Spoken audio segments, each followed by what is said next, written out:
నేను గొప్ప కాదు, నేను ఒక కాంగ్రెస్ ఎంపీగా చెప్పుకుంటే నా పార్టీ గురించి నేను చెప్పుకుంటున్నా, మా ముఖ్యమంత్రి గురించి నా మంత్రుల గురించి నేను చెప్పుకుంటున్నా, గొప్ప అనుకోవచ్చు. కానీ మరి చెప్పక తప్పట్లేదు.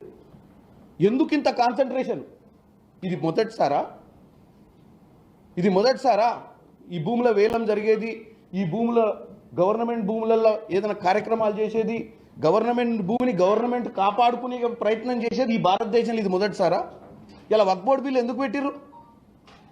భూములు కాపాడనికేనే కదా.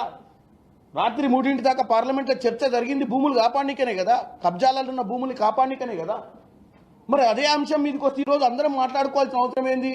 ఈ 400 ఎకరాల భూమి బిల్లీరావు ఐఎంజీ భారత్ అనే సంస్థకు ఇచ్చి వాళ్ళు ఏం పనిచేస్తలేరని చెప్పి వెనుకకు తీసుకునే ప్రయత్నంలో 19 ఏళ్ల తర్వాత ఈ భూమిని ప్రభుత్వం చేజిక్కించుకుంది.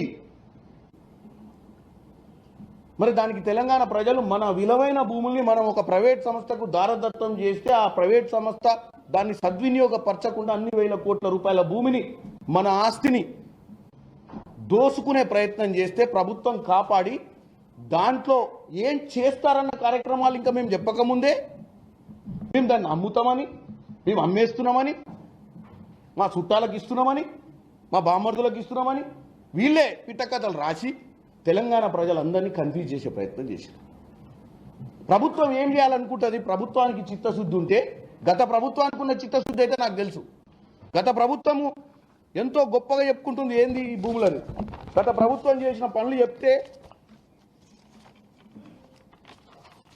గత ప్రభుత్వం హైదరాబాద్ సిటీలో 177 ఎకరాల భూమిని అమ్మింది.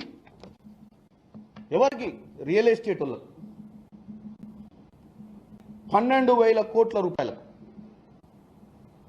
మరి వాళ్ళు చేసినప్పుడు వాళ్ళు చేసిందే ఇంకొకరు చేస్తారన్న ముందు జాగ్రత్తనా?